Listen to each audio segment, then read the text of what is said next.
Extraterrestrial consciousness, as many of you know, is actually interdimensional consciousness.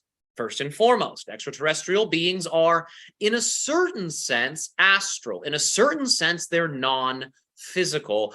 But because they are non-physical, through the astral plane, they can present as what you call quasi-physical, appearing to be solid, appearing to be real in nature, yet they are unreal.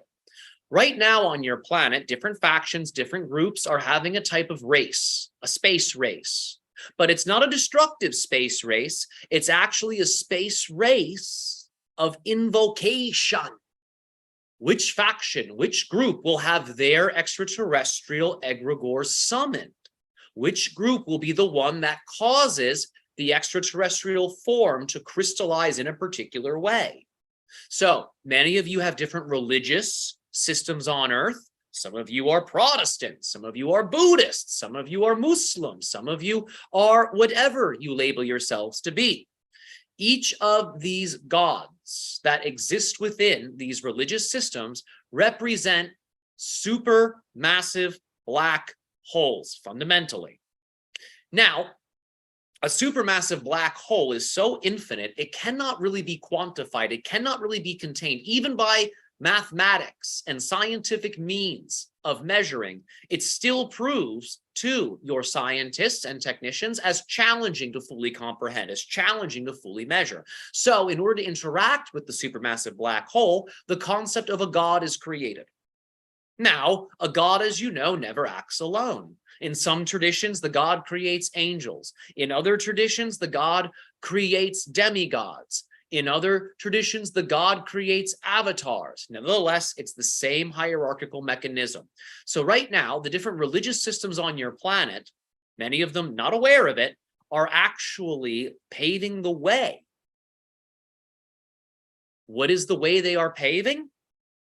It depends on what you think, based on what we're saying.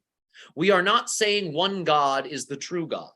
We are not saying one God is the only God. That would be like saying there's only one source. Yet, as you can see, because of all of your existences in your own unique, discrete, parallel reality versions of Earth, you are all sources. As you can see, there are infinite sources. The delusion of religion is the following delusion. There is only one source. I have that connection. Everybody else is wrong, and now I'm going to prove it to you. That's the delusion of religion. Now, what is the truth of religion? All religions come to life if given belief system frequencies of energy. Now, what does that mean? We'll break it up into two ways. Some people project positive beliefs onto religion. Some people project negative beliefs onto religion. Some groups project neutral beliefs onto religion. That will summon a different dimension of the religion's primary egregore, which, as we have said, is fundamentally a supermassive black hole. The supermassive black hole is like a void space portal that is capable of summoning whatever humanity projects upon it. So all of these different religious systems are projecting energy, and they don't know they're doing this. We're talking about this from the astral perspective. So keep in mind, what we're saying here is unconscious for many. They don't know this is happening, but we're just narrating what we see on the astral plane. These different religious groups and organizations are sending energies into different supermassive black holes. These different supermassive black holes, which are really just void space portals, take those prayers, take those projections, take those thought forms, and then they create celestial bodies.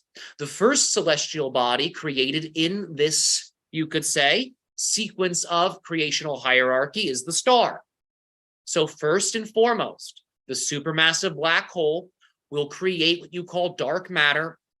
Dark matter eventually clumps together and engenders what you would call light, visible light. That's what you call the stars. Stars are simply dark matter conglomerates that have gained so much energy that they flip into their polarity and translate as visual light. The stars then, giving rise to visual light, act as, you could say, progenitors of yang. They create what is called yang qi, or the fire principle, or the masculine principle. So the supermassive black hole creates then, from its yin feminine reservoir of power, masculine power. Dark energy creates light energy.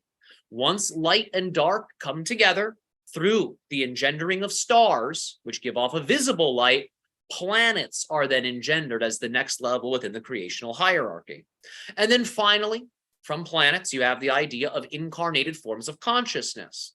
Plants, animals, even minerals are forms of incarnated consciousness. And finally, what you perceive to be human.